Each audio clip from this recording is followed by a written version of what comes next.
One of my best friends is a preacher named Philip Van Winkle. He was in my class at preaching school. He was a groomsman in my wedding, and he's an outstanding preacher. Currently working for the Truth of the World program, which is based out of Georgia, a television program. When we were in school, the students always spoke regularly in the chapel. And he preached a sermon one time on Psalm 23 that is the singular reason why, in all the years since then that I've been preaching, I have yet to preach a sermon on Psalm 23 because it was the best sermon I've ever heard. Unfortunately, it's not recorded, or I would just play that and sit down. We don't have any record of it, but that was back in 2004. So it's been 7 years since then. I've just been intimidated. You go, you've never heard it. You don't even know who he is, probably.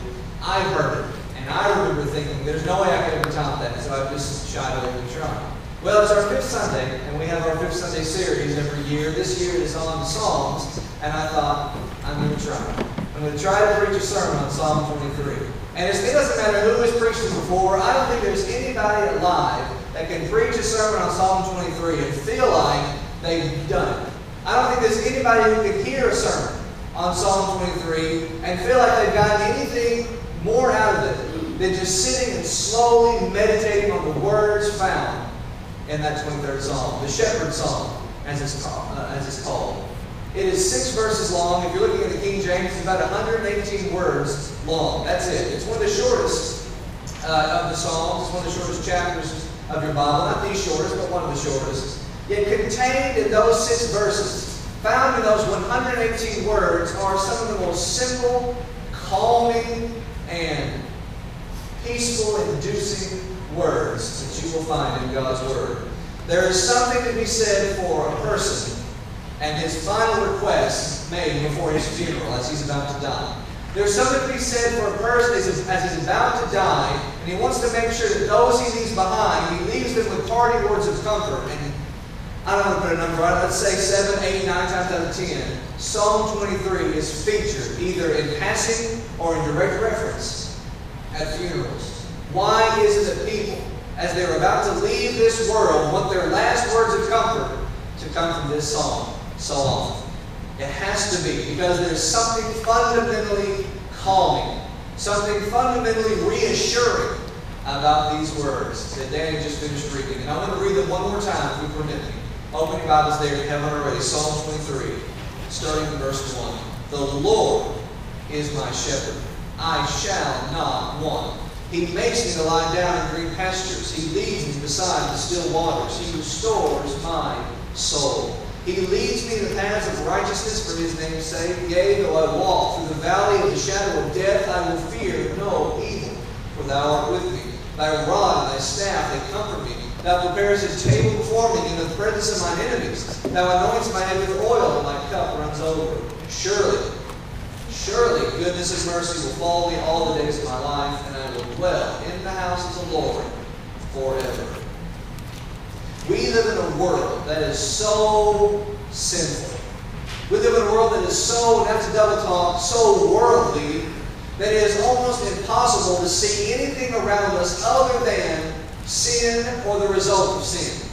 There is so much wickedness and temptation and trials and pain coming at us so rapidly, coming at us so quickly, it's almost impossible to even categorize it. To say, oh, here are these sins, they go in this file, here are these sins, they go in this file, so I can know what they are, how to avoid them. No, they come at us so quickly, we can't even process them sometimes. This world is so wicked. What we need as we go through this world is more than God. What we need as we go through this world is more than just good advice. What we need as we navigate through this world of wickedness is more than just a map. We need a shepherd. We need someone who will hold our hand all the way. A map simply tells you where you are and where you need to go, but you still have to get through it. A guide stands where he is and points you the way. A person giving good advice will encourage you on your journey, but you're still making the journey all by yourself. We need something more than ourselves. This world is too difficult. We can't make it alone. We need someone to walk with us. We need a shepherd. The Lord is my shepherd. I shall not want. We need someone who will stay with us even through and into death. So maybe I'm overthinking this. It wouldn't be the first time. But I think the reason this text is so comforting, especially around funerals, as we mentioned earlier on, is because death is the most anxious time in a person's life, or that time near death. If you're permitted to experience a time near death, it's not a tragic accident, a sudden accident. If you're lying in a hospital bed, or if you're lying in a bed, perhaps at a very elderly age, and you feel your life slowly with every breath, with every exhale, slowly leaving you, you know your time is almost through. There is something very anxious about that time. Even for Christians, even for people who have absolute confidence and can positively know that where they're going is a better place. Where they're going is home beyond the veil. Even for Christians, there's something nervous about that thought. Because I can close my eyes and I can open them. There you are, just like I left you. I can take a deep breath and I know what it's like to breathe in oxygen. And I know what it's like to exhale. But I have never closed my eyes only to open them to something otherworldly. I have never breathed in anything other than oxygen. There is going to come a day, the Lord wills, when I'm 150 years old, and I'm lying in a bed, whether it's a hospital bed or my own house in general. And I know as I close my eyes, the time is coming when I'm going to open them and not see my room anymore, not see a loved one standing over me, but I'm going to open my eyes and see something I've never seen before. I'm going to open my eyes and see something like I've never seen before. I've never experienced anything like it, never seen anything like it, and that makes me a little anxious. It's something new. I know what it's like to breathe in, but I know there's going to come a day when I'm breathing in and I may not breathe out ever again. Or I'll breathe out, but I may not ever breathe in ever again. And then my next breath will be celestial air. I don't know what that's like. It makes me a little nervous. I need something to hold on to when I'm so anxious. I cannot hold on to this world. I had nothing when I came in. I will leave the same. I can't hold on to my loved ones. I am by definition leaving them behind. I need something bigger than here and there. Something that connects the here and there. A shepherd's staff that I can hold on to. That's why I think, maybe I'm overthinking, that's why I think Psalm 23 is so calming. Because the Lord, not you, not your friends, your neighbors, your loved ones, the Lord is your shepherd. He is the one you need. He is the one, thankfully, you have. And just so that there's no doubt who our shepherd is, put your ribbon there, your thumb there, or whatever. Let's jump forward in our Bibles. This is the foundation of Psalm 23. Jump forward to Isaiah chapter 40. Isaiah 40.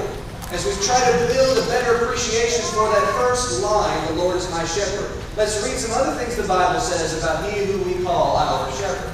If you're in Isaiah 40, look at verses 11 and 12. And read with me the prophet. As he so often does when he preaches about the Messiah. He doesn't say, your Messiah. He doesn't say, Emmanuel. He just says, He.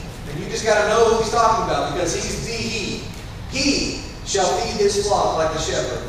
He shall gather the lambs with his arms and carry them in his bosom, and shall gently lead those that are with young. Comforting. Gentleness is the picture painted here of the Jewish Messiah, as Isaiah writes of him. But isn't verse 11 almost a paraphrase of what we read in Psalm 23? Look at it again. He feeds his flock like a shepherd. He gathers the lambs in his arms. You see the gentleness in his word picture. He carries them in his bosom. He shall gently lead those that are with young. He's the shepherd. He's the one of Psalm 23. But look at verse 12 as well. When you read verse 12, it almost seems like, okay, he's still talking about the same person, but he's totally shifted gears. He's totally changed the subject. He was a shepherd, now he's talking about something else. But I think they're interconnected. Look at Isaiah 40, verse 12. Speaking of the same one, who has measured the waters in the hollow of his hand, and melted out the heavens with a span, and comprehended the dust of the earth in a measure, and weighed the mountains in scales, and hills in balance. That same shepherd, he elaborates on what he knows. We see his gentleness in verse 11, but look at his understanding in verse 12. Not his power. You might read verse 12 and think, oh, this is talking about his power. No, this is his understanding. His power is mentioned. He melts out the heaven with the span. That means the span of his arms, the reach of his grasp. I can touch from here to here. The Lord can touch from eternity to eternity. From the tip of the universe to the tip of the universe. He stretches out the heavens. As a matter of fact, in this same verse, or chapter rather, verse 22, he says he stretches out the heavens like lightning. That's his power, but there's more to it than just that. Look at his understanding. He measures the waters in the hollow of his hand. He comprehends the dust of the earth. He can weigh the mountains on the scale of his hand. If he is my shepherd, well, let's put it this way. If I'm a sheep, if I'm just a sheep, I want a shepherd who knows where all the nooks and crannies are of the field. I want a shepherd who knows where all the pitfalls are and all the thorn bushes are so he can keep me away from them. If I am a sheep, I want a shepherd who will know where to lead me away from where wolves might attack me, where thieves might steal me. I need a shepherd then who knows the terrain. My Lord is the shepherd. The Lord is my shepherd, as is quoted. He knows the terrain, every aspect of this world that we live in. He made it. The waters, He knows exactly how deep they are. In the hollow of His hand, He can count them. He knows every particle of dust, of grain, of sand, of dirt on this planet. He knows exactly how many they are. He knows how heavy the mountains are just by holding them in His hands. Now you think power, but I think understanding. Because my Lord is the shepherd, and He knows His terrain. He is the only one equipped to lead me through this world. That's my Messiah. Now, go to the New Testament. We're studying the shepherd's psalm. To do that, let's study first the shepherd's chapter. Look at John chapter 10. John chapter 10. Because here is Jesus talking about Himself as the shepherd. I am the good shepherd, He says. Notice with me John 10, 1 through 7, first of all. We'll read more, but let's just read these 7 first. John 10, 1 through 7. Jesus says, Verily, verily, I say to you, he that enters not by the door into the sheepfold, but climbs up some other way, is the same as a thief and a robber. But he that enters in by the door is the shepherd of the sheep. To him the porter opens, and the sheep hear his voice, and he calls his own sheep by name, and leads them out. And when he puts forth his own sheep, he goes before them, and the sheep follow him, for they know his voice. A stranger will they not follow, but will flee from him, because they don't know the voice of strangers. This parable spoke Jesus to them, but they understood not the things that were spoken to them. So they said to Jesus, verse 7, Lord, or rather, so he said to them, verse 7, Verily, verily, I say to you, I am the door of the sheep. What kind of shepherd is my Lord? He is my shepherd, Psalm 23. What kind is He? Let Him answer. He says He's a going-in shepherd. He is the only shepherd who uses the door that leads to the sheep. Everyone else who tries to come in has to go in some backward way, some crooked way, because they are backward. They are crooked. But He says He's the one who goes in the right way. He's the only one, the porter. That is, in those days when we had the sheep in the pen, there was only one way in or out, and the porter was the guard who stood at the door so the shepherd could come in and get the sheep. He's the only one the porter will let in. Who's the porter? The Father. Who is the only one that He lets in to me? Christ, the shepherd. He is the shepherd. He doesn't just say that. He's not just a going-in shepherd. He's also a guiding shepherd. What did He say? He goes before His sheep, and the sheep follow Him. He goes before me, and I follow Him. I don't run ahead of Him. I stay with Him. Why do I stay with Him? Because I know His voice. Isn't that what He says? The sheep know. Not know as if just to have a mental understanding. The word means a familiarity. I know His voice. I'm familiar with it. I trust it. To use that earthly analogy He's using, He makes the contrast with a stranger. The sheep don't follow a stranger because they don't know their voice. Well, at one time the shepherd was a stranger. Why is it eventually the sheep started trusting Him? Because He stayed with them. They trusted Him because they grew to trust Him. They saw that He would not leave us when a wolf came. And so eventually, over time, they learned His voice. They learned to trust Him. The Lord is my shepherd. I hear His voice. I'm familiar with Him because I know over the years He has never left me. He has never forsaken me. And He never will. He's a guiding shepherd. He is a guarding shepherd. He says He's not just a shepherd. He says, I am the door of the sheep. He is also the only way in or out of the sheepfold. If I want to become a part of the sheepfold, and I want to be led by Him, I have to go through Him. He is a guardian shepherd. But keep going in John 10. Look at verse 8 through 18. John 10, 8 through 18, John writes, or Jesus says, All that ever came before me are thieves and robbers. But the sheep did not hear them. I am the door. By me, if any man enters in, he shall be saved, and shall go in and out and find pasture. but for to steal and to kill and to destroy. I am come that they might have life and have it more abundantly. I am the good shepherd. The good shepherd gives his life for his sheep. But he that is a hireling and not a shepherd, whose own sheep are not, he sees the wolf coming and he leaves the sheep. He flees, and the wolf catches them and scatters the sheep. The hireling flees because he's just a hireling and cares not for the sheep. But I am the good shepherd, and I know my sheep, and they know me. Verse 15. As the Father knows me, even so I know the Father, and I lay down my life for the sheep. Other sheep I have which are not of this fold. He's talking to Jews, talking about Gentiles. Them also must I bring, and shall hear my voice, and they shall be one fold and one shepherd. Therefore does my Father love me, because I lay down my life that I might take it again. No man takes it from me. I lay it down myself. I have power to lay it down. I have power to take it again. This commandment I received from my Father. What kind of shepherd are you, Lord? He says he's a life-giving shepherd. He makes a direct contrast with two other kinds of people who might have a reason to go into the sheepfold: a hireling and a thief. Look at the thief first. Whereas the thief comes to kill and to destroy, Jesus says, I come that they might have life, to give them life. And not just give life, but to have a new kind of life, a better kind of life, a life you've never experienced before, an abundant life. Jesus is a life-giving shepherd. Who is, by the way, the thief in the analogy? Who is the adversary of my soul? If he's the shepherd of my soul, who's the wolf of my soul? Who wants to take me from the shepherd and kill me? Satan. But he is the life-giving shepherd. He is also the life-offering shepherd. Because now he contrasts himself with a hireling, just someone you pay to watch the sheep. Well, they'll do a good job until a wolf comes, and then they'll run like a frightened turnip, or like a frightened cat, or a frightened, fill in your analogy with a scared chicken. That's the word. Got my farm animals mixed up. He ran away. Why does a hireling run away? Because he didn't sign up for this. I'll sit here and I'll hold staff and I'll look the part. But when I actually have to work the part, he takes off.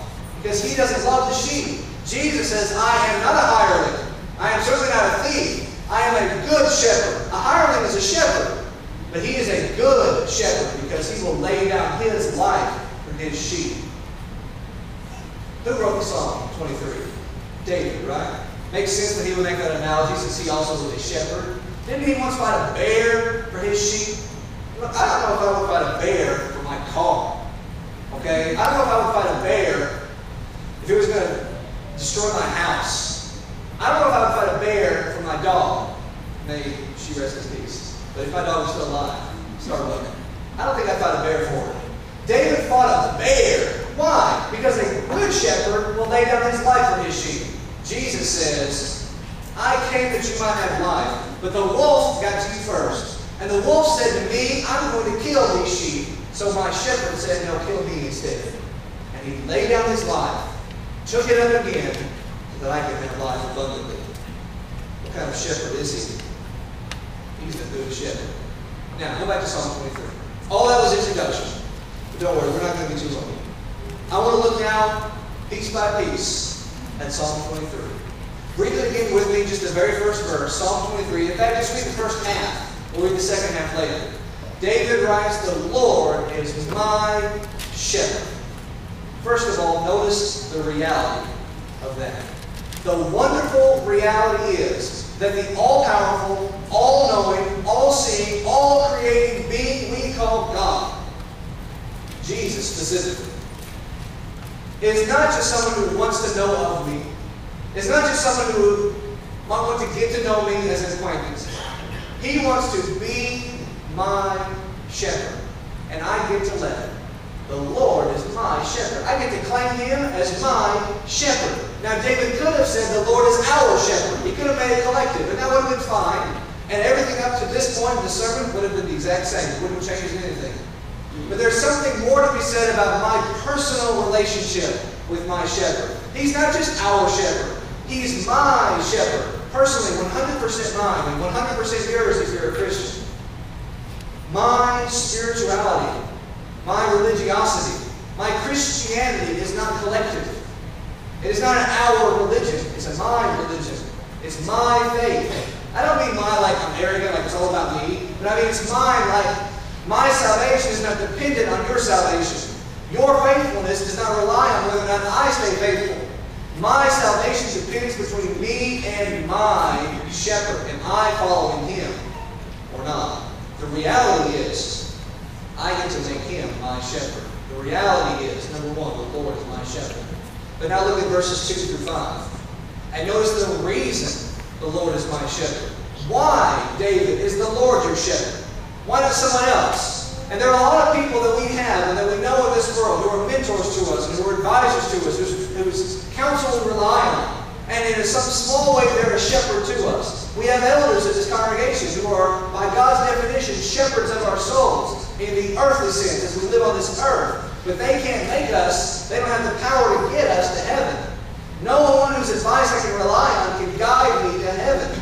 Ultimately, finally, I need him to be my shepherd. So, why is he my shepherd? Because, verse 2, he makes me to lie down in green pastures.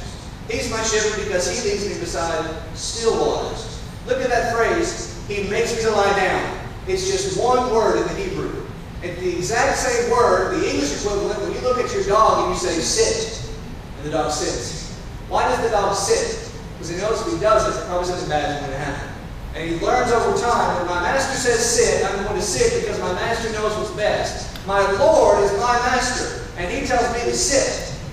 Where? Green pastures. Where? Still waters. Why? Because when I do obey him, when I put my trust in him like a dog does to his master, that's not an insult. I am a dog. The Lord is my master. When my master says sit, I sit and I find, hey, look, green pastures.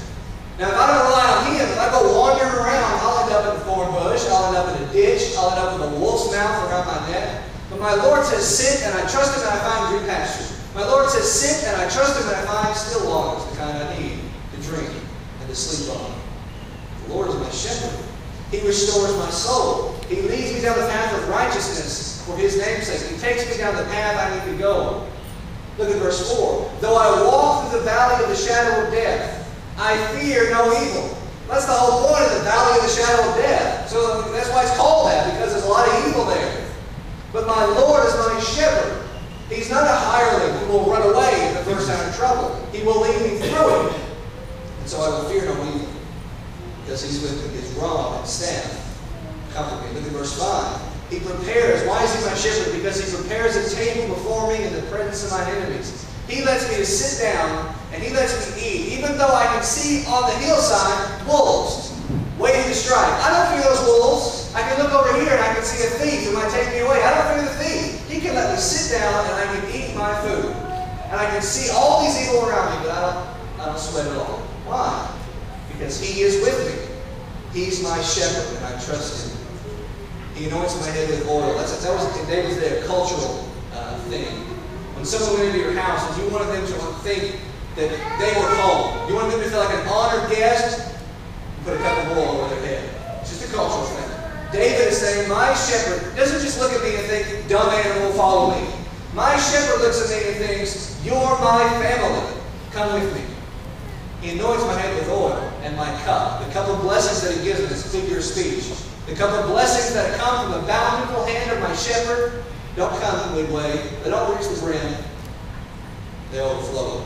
The reason he's my shepherd is obvious. He takes care of me better than I can take care of myself. He takes care of me better than you could ever take care of me. The Lord is my shepherd. You see the reality. We know the reason, but now, observe the result. Look at the last verse, verse 6. Actually, stop. Go back to verse 1. We forgot the second half of verse 1. The Lord is my shepherd. Then what does he say? I shall not want. That is a choice David makes. It is not an observation. It is almost a command to himself. The Lord is my shepherd, so I say to myself, I will no longer want.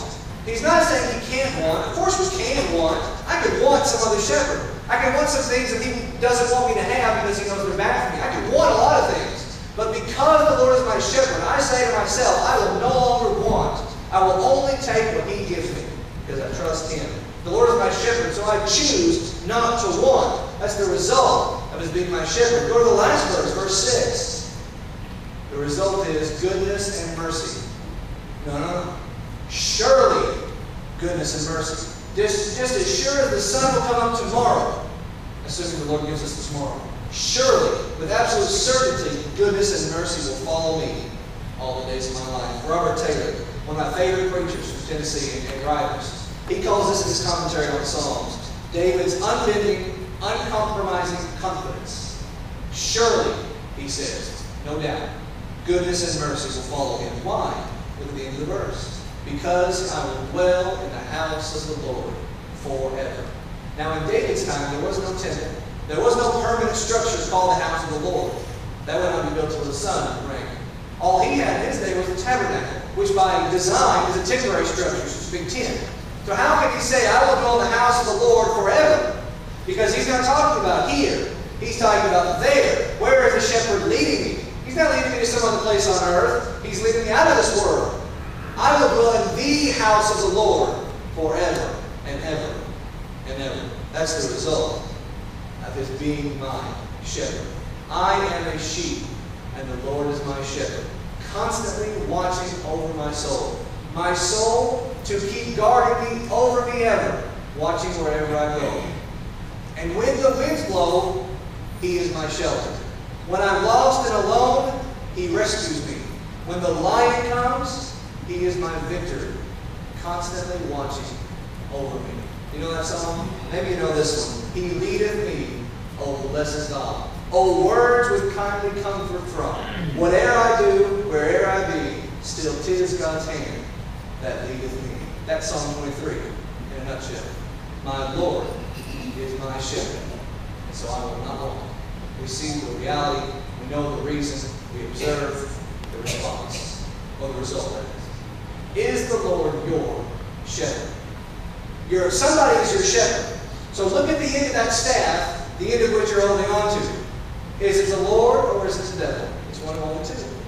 Either you're being led astray or you're being led with the flock to the home forever and ever with him. Which is it? If you're following the wrong shepherd, let go, turn around, and you will see an open door. You will see a shepherd there calling you in. Follow him. Obey him by believing in him. Repenting of your sins, confessing your faith in him, and being immersed into him, Galatians 3:26 and 27. And then you will go in to the sheepfold. Now, if you have left the sheepfold, if you are like the prodigal who has left the father, go back to him. He will call you home and take you back forever and ever and ever. If you have a need, I want you to make it known right now. Please let us know how we can help you as we stand.